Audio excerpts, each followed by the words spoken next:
ഒരു situation comedy സിനിമയാണ്. ഉറപ്പായിട്ടും ഈ പല ടൈപ്പ് ഓഫ് സിനിമ ഇറങ്ങുമ്പോൾ ഒരു ടെൻഷനും പ്രഷറും ഒന്നും ഇല്ലാതെ വളരെ കൂളായിട്ട് കാമായിട്ട് കണ്ട് ഇറങ്ങാൻ പറ്റുന്ന ഒരു സിനിമയായിരിക്കും. അപ്പോൾ നമ്മൾ കുറേ നാളായിട്ട് ഇതിൻ്റെ പിന്നിലായിരുന്നു. അപ്പോൾ അങ്ങനെ എല്ലാവർക്കും ഒരു എൻ്റർടൈൻമെൻ്റ് ആയിട്ട് കാണാൻ പറ്റുന്നൊരു സിനിമയായിരിക്കും. രണ്ട് സുഹൃത്തുക്കളുടെ അപരിചിതരായ രണ്ടുപേരെ കണ്ടുമുട്ടുന്ന ഒരു പ്രമേയമാണിത്. അപ്പോൾ ഈ പറഞ്ഞ പോലെ സുഹൃത്തുക്കള് അത് നിങ്ങൾ രണ്ടാം തീയതി സിനിമ കണ്ടു കഴിയുമ്പം മനസ്സിലാവും.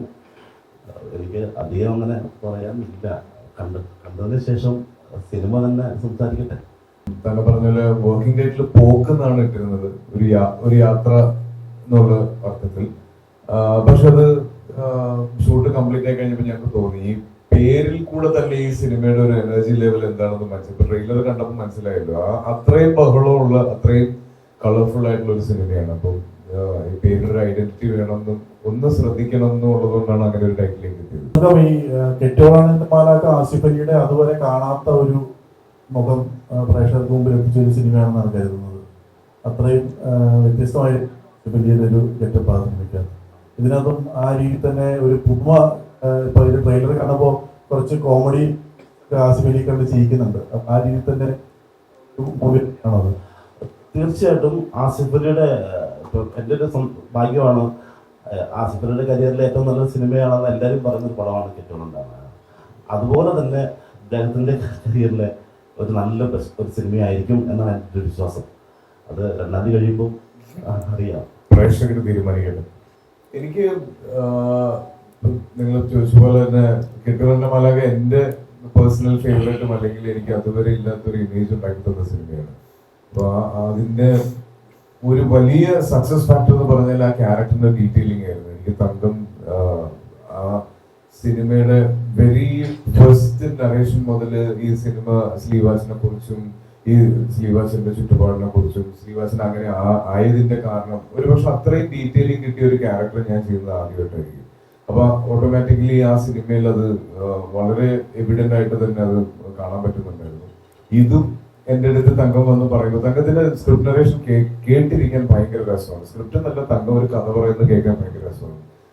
എൻ്റെ അടുത്ത് വന്നിരുന്ന് ഞങ്ങൾ ഒരൊറ്റ ഇരിപ്പില് ഇതിന്റെ ഫുൾ കഥ കേട്ട് കഴിഞ്ഞപ്പം ഇത് തുടങ്ങിയത് വൈറ്റിലയിൽ ഒരു ബസ് സ്റ്റാൻഡിൽ തുടങ്ങി Cherthala bus stand, Alappuzha bus stand, Kollam KSRTC stand, അങ്ങനെ റോഡും ബസ്സും ഒക്കെ ആയിട്ടായിരുന്നു ഇതിന്റെ ഷൂട്ട് മൊത്തം ഉണ്ടായിരുന്നത്. ഇതിന്റെ സ്ക്രിപ്റ്റ് തന്നെയാണ് ഞങ്ങൾക്കും ഇതിന്റെ അകത്ത് ഹൈലൈറ്റ് ആയിട്ട് നിൽക്കുന്നത്. പിന്നെ സുരാജേട്ടനായിട്ടുള്ള ഒരു കോമ്പിനേഷൻ. ഇതിന്റെ ട്രെയിലറിൽ ആ ബസ്സിൽ സുരാജേട്ടൻ വന്ന് വീഴുന്ന ഒരു ഷോട്ടുണ്ട്. അങ്ങനെ സുരാജേട്ടനെ കണ്ടിട്ട് ഒരുപാട് നാളായി, ഞാൻ ഉൾപ്പെടെ ഉള്ളത്. ഞാൻ ആ സിനിമയിൽ അഭിനയിച്ചതാണ്, ആ സീൻ എടുക്കുമ്പോൾ ഞാൻ ഉണ്ടായിരുന്നു. എന്നാലും ട്രെയിലറിൽ ആ പെർട്ടിക്കുലർ ഷോട്ട് കണ്ടപ്പോൾ എനിക്ക് ഭയങ്കര സന്തോഷം തോന്നി. അത് തന്നെയാണ് ഈ സിനിമയുടെ മൂഡ്. ദശമൂലം രാമു എന്ന് പറയുന്ന ഒരു കാരിക്കേച്ചർ സ്വഭാവമുള്ള ഒരു കഥാപാത്രമാണ്. ഇതിൽ കാരിക്കേച്ചർ സ്വഭാവമുള്ള കഥാപാത്രമല്ല, വളരെ റിയൽ. ഇപ്പോൾ എനിക്ക് തോന്നുന്നു ഇതൊരു റിയൽ സ്റ്റോറിയും കൂടെയാണ് ഇദ്ദേഹത്തിൻ്റെ ലൈഫിൽ. അത് എൻ്റെ കഥാപാത്രം തങ്കമാണ്. അതായത് ഇദ്ദേഹത്തിൻ്റെ ലൈഫിൽ സംഭവിച്ച കുറേ ഇൻസിഡൻറ്റും ഇതെല്ലാം കൂടെ കോർത്തിണക്കിയിട്ടാണ് ഈ പടം ഉണ്ടാക്കിയിരിക്കുന്നത്. ഇതിൻ്റെ എനിക്ക് തോന്നുന്നു കെട്ടിയോളാനന്ദ മാലാഖ കഴിഞ്ഞിട്ട് ഞാൻ അന്വേഷിച്ച് നടക്കുകയായിരുന്നു, ഇത് ആരാ ഈ തങ്കം, ആരാ ഇതിൻ്റെ സംവിധായകൻ. അങ്ങനെ ഞാൻ അങ്ങോട്ട് വിളിച്ചു. അതിനുശേഷം അത് ഇറങ്ങി ഒരു 2-3 ആഴ്ചയായപ്പോൾ ഇദ്ദേഹം വന്നു 2 കഥ അവിടെ വെച്ച് സംസാരിച്ചു. ഞാൻ 2ഉം അന്നേ ഓക്കെ പറഞ്ഞു.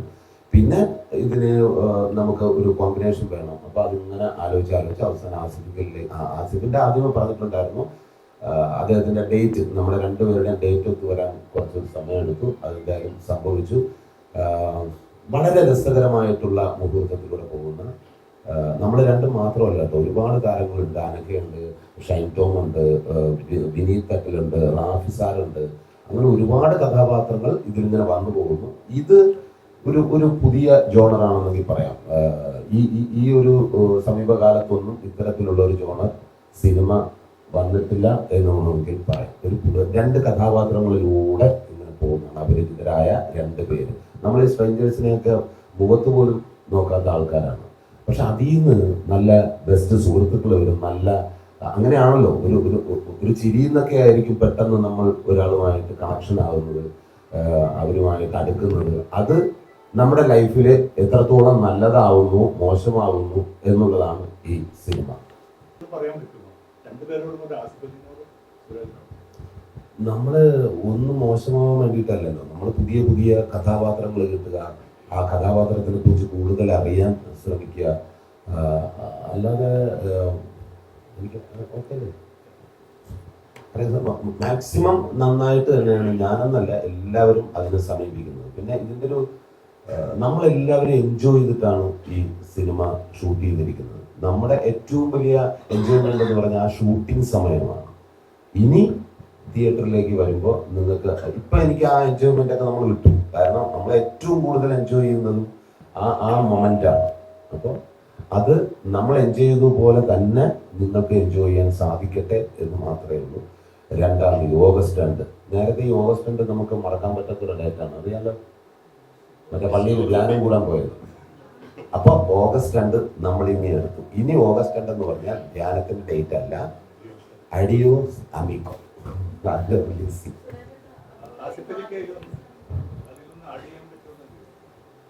ഒരിക്കലും പ്രേക്ഷകർ അണ്ടർ എസ്റ്റിമേറ്റ് ചെയ്യാൻ ആരും ശ്രമിക്കാറില്ലെന്നാണ് ഞാൻ വിശ്വസിക്കുന്നത്. നമ്മൾ എന്തെങ്കിലും ഒരു പുതിയ കണ്ടന്റ് നമ്മൾ പരീക്ഷിക്കുന്ന സമയത്ത് അത് പല സമയത്തും നമുക്ക് സക്സസ്ഫുൾ ആകാൻ പറ്റില്ല. ചില സിനിമ നമ്മൾ ഷൂട്ട് കഴിഞ്ഞ് ഇതിന്റെ പോസ്റ്റ് പ്രൊഡക്ഷൻ കഴിഞ്ഞ് നമ്മൾ ഇതിന്റെ ഒരു അഭിപ്രായം എല്ലാം എടുത്ത് ഫസ്റ്റ് ഡേ പ്രേക്ഷകരുടെ കൂടെ ഇരുന്ന് കാണുന്ന സമയത്താണ് ഇതിന്റെ ഒരു കറക്റ്റ് റെസ്പോൺസ് മനസ്സിലാവുക. ഇപ്പൊ പ്രേക്ഷകന്റെ ഒരു പ്രത്യേകത എന്ന് പറഞ്ഞാൽ കോവിഡ് കഴിഞ്ഞതിന് ശേഷം നമ്മുടെ പ്രേക്ഷകർക്ക് കിട്ടുന്ന ഒരു എക്സ്പോഷർ എന്ന് പറഞ്ഞാൽ അത്രയും ഭീകരമാണ്.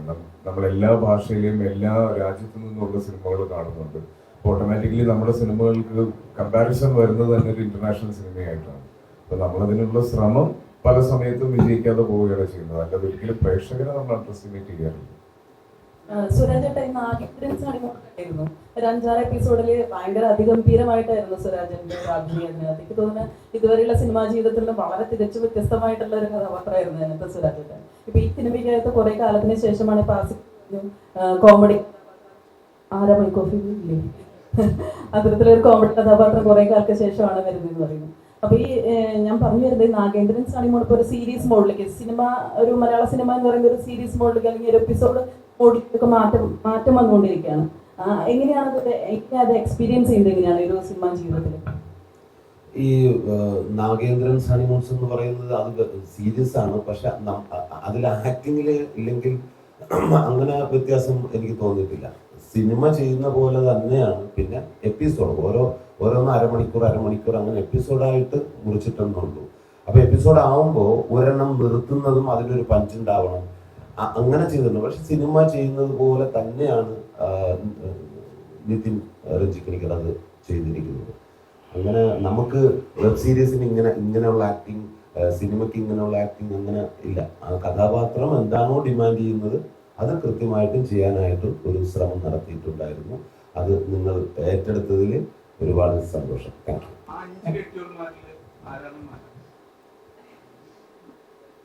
എനിക്ക് 5 മാലാഖയാണ്.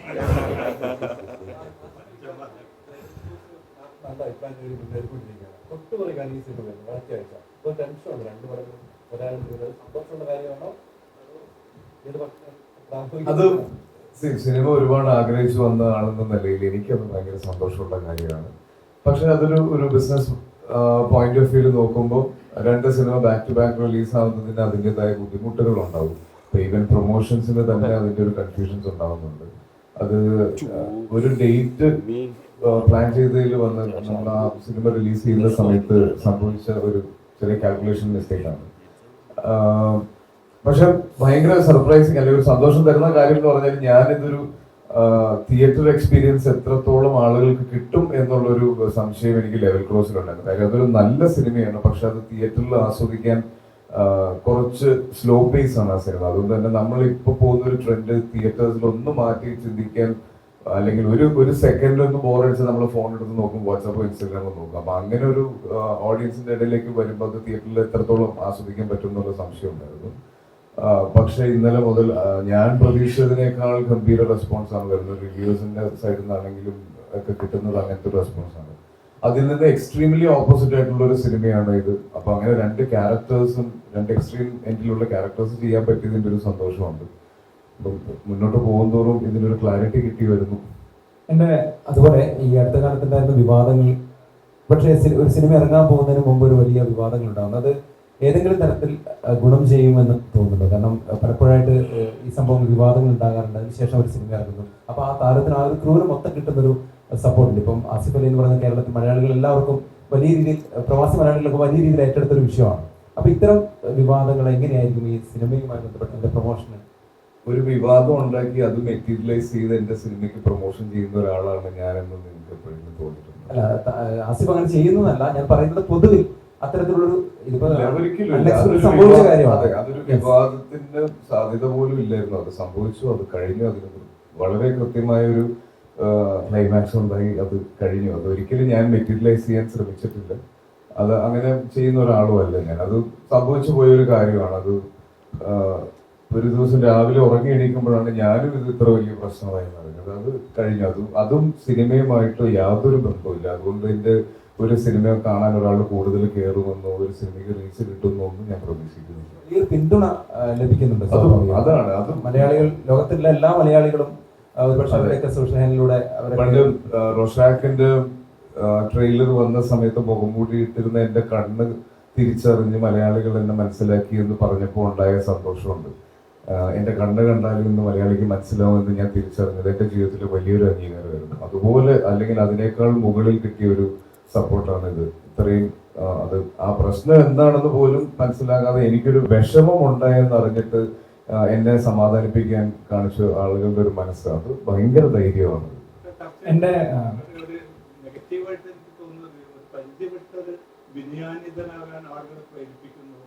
നമ്മൾ സ്ട്രോങ് ആയിട്ട് പ്രൊട്ടസ്റ്റ് ചെയ്യേണ്ട ഒരു ഘട്ടത്തിൽ നമ്മൾ മൗനം പാലിക്കുന്നത് ഒരു വലിയ സംഭവമായിട്ട് മാറ്റി തീർക്കുന്നു എന്നുള്ള അങ്ങനെ ഒരു നെഗറ്റീവ് എലമെന്റ്സ് ഉണ്ടാവും അതിൽ. അത് കാണുന്നവരുടെ കാഴ്ചപ്പാടാണ്. നമ്മൾ അതിനെ എങ്ങനെ ഡീൽ ചെയ്യുന്നു. ഇപ്പൊ അത് ഏത് രീതിയിൽ വേണമെങ്കിലും എനിക്കത് നെഗറ്റീവ് ആവാവുന്ന രീതി വരും. പക്ഷെ എൻ്റെ പരിമിതമായ അറിവിനും ബുദ്ധിക്കും തോന്നിയ രീതിയിലാണ് ഞാൻ അതിനോട് പ്രതികരിച്ചത്. അപ്പൊ അത് എൻ്റെ ശരിയാണത്. അത് കാണുന്നവർക്ക് പല രീതിയിൽ വ്യാഖ്യാനിക്കാം. എന്റെ ക്വസ്റ്റ്യൻ ആസിഫ്ക്കയോടാണ്. എന്റെ പേര് സജൻ ഫ്രം ട്രൂ സ്റ്റോറീസ്. അപ്പോ എന്റെ ക്വസ്റ്റ്യൻ എന്താന്ന് വെച്ച് കഴിഞ്ഞാല്, ഇപ്പോ റീസെന്റ് ഇറങ്ങിയ ലെവൽ ക്രോസിലാണെങ്കിലും ഇപ്പോ അഡിയോസ് അമിഗോസിലാണെങ്കിലും അതിന്റെ ക്യാരക്ടറൈസേഷനും കാര്യങ്ങളൊക്കെ വളരെ ഡിഫറെന്റ് ആണ്, വേഴ്സറ്റൈൽ ആണ്. എസ്പെഷ്യലി ഇപ്പൊ സോഷ്യൽ മീഡിയയിൽ ചേട്ടന്റെ ഹെയർ ലൈനിനെ കുറിച്ച് ഉൾപ്പെടെ കമന്റ്സ് വരാൻ തുടങ്ങിയത് ഒറിജിനൽ ആണോ എന്ന് വരെയുള്ള ഒരു സംഭവം. സോ ഈ ഒരു വേഴ്സറ്റൈലിറ്റി ആക്ച്വലി എങ്ങനെയാണ് മാനേജ് ചെയ്യുന്നത്? മാനേജ് ചെയ്യുന്നത് എന്ന് പറഞ്ഞാൽ എനിക്ക് സിനിമ ചെയ്യാൻ തീരുമാനിക്കുമ്പോൾ മുതൽ സംവിധായകനും തിരക്കഥാകൃത്തും തരുന്ന ഐഡിയയിൽ നിന്നാണ് ഇത്, അല്ലെങ്കിൽ അവര് ഡിമാൻഡ് ചെയ്യുന്നതിൽ നിന്നാണ് ഇത് സംഭവിക്കുന്നത്. ഇതിനകത്ത് എന്റെ കോൺട്രിബ്യൂഷൻ ഉണ്ടോ എന്ന് ചോദിച്ചാൽ അതിനുള്ള എഫേർട്ടാണ് എന്റെ കോൺട്രിബ്യൂഷൻ. പക്ഷെ ഡിമാൻഡ് ചെയ്യുന്നതും അത് പ്ലാൻ ചെയ്യുന്നതും അത് ചെയ്യിപ്പിക്കുന്നതും ഇവർ രണ്ടുപേരുമാണ്. ഇപ്പോൾ തങ്കത്തിന്റെ കൂടെ സിനിമ ചെയ്യുമ്പോൾ ഉള്ള ഏറ്റവും വലിയൊരു സന്തോഷം വയറ് നിറയെ ഭക്ഷണം കഴിക്കാൻ പറ്റുന്നത് തങ്കത്തിന്റെ സിനിമ ചെയ്യുമ്പോഴാണ്. കെട്ടുകളാണെന്റെ മലൊക്കെ ചെയ്യുമ്പോഴും ഇത് ചെയ്യുമ്പോഴും എൻ്റെ അടുത്ത് തങ്കം പറഞ്ഞത് നല്ല കുടവയറ് വേണമെന്നാണ്. അപ്പൊ അങ്ങനെ ആസ്വദിച്ച് ഭക്ഷണം കഴിച്ച് സിനിമ ഷൂട്ട് ചെയ്യണമെങ്കിൽ തങ്കത്തിന്റെ കൂടെ സിനിമ ചെയ്യണം. അപ്പം ആ ക്യാരക്ടറൈസേഷൻ എനിക്ക് ശരിക്കും ഇപ്പൊ ഞാൻ അഡ്വഞ്ചേഴ്സ് ഓഫ് ഓമനക്കുട്ടൻ എന്ന് പറഞ്ഞൊരു സിനിമ ചെയ്യുമ്പോഴാണ് ഞാൻ ആദ്യമായിട്ടൊരു ക്യാരക്ടർ ട്രൈ ചെയ്തത്. അപ്പോൾ അതുകൊണ്ടൊരു സിനിമയ്ക്ക് ഉണ്ടാകുന്ന ഗുണം എന്താണെന്ന് മനസ്സിലാക്കി. അപ്പോൾ പോകെ പോകെയാണ് ഈ ക്ലാരിറ്റി കിട്ടുന്നത്. നമ്മുടെ കൂടെയുള്ള അല്ലെങ്കിൽ നമ്മുടെ ഇൻഡസ്ട്രിയിൽ തന്നെ ഇന്ത്യയിലെ ഏറ്റവും പ്രഗത്ഭരായ നടന്മാരാണുള്ളത്. അപ്പൊ അവരൊക്കെ ഇടുന്ന എഫേർട്ട് എന്നെയും ഇൻഫ്ലുവൻസ് ചെയ്യുന്നുണ്ട്. അപ്പൊ അതുകൊണ്ടാണ് അങ്ങനെയൊക്കെ ചിന്തിക്കുന്നത്. ആ മുടി ഒറിജിനൽ ആണോ? ആ മുടിയും ഈ മുടിയും ഒറിജിനലാണ്.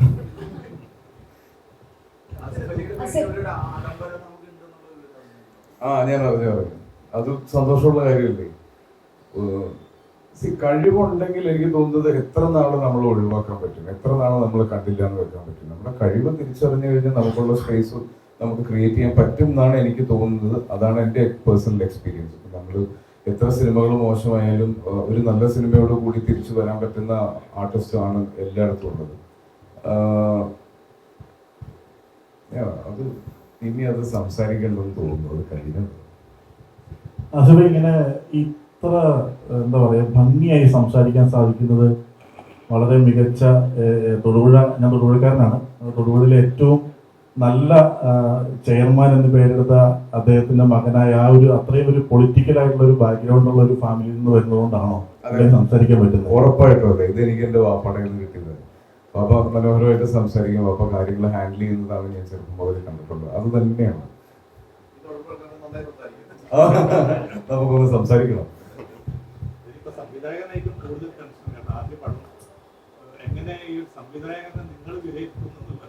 ഇത് ശരിക്കും നഹാസിന് ഞാൻ പരിചയപ്പെടുന്നത് അനുരാഗ് കരിക്കൻ വെള്ളത്തിന്റെ ലൊക്കേഷനിലാണ്. അന്ന് സഹസംവിധായകനായിരുന്നു.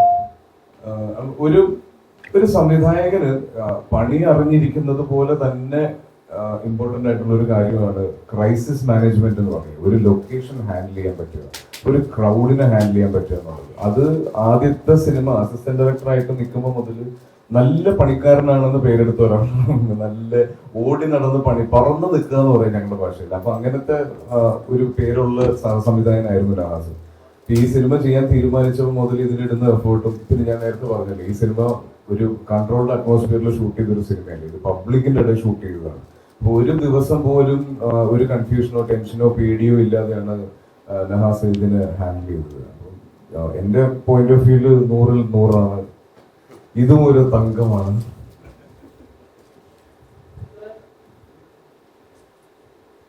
നമുക്ക് ഏകദേശം അവസാനിപ്പിക്കാനുള്ള സമയമായി. അത്യാവശ്യം സിനിമയുമായി ബന്ധപ്പെട്ട 1-2 ചോദ്യങ്ങൾ മാത്രം നിങ്ങൾ ചോദിച്ച് നമുക്ക് കേക്ക് കട്ട് ചെയ്യണം. Same day world wide August 2.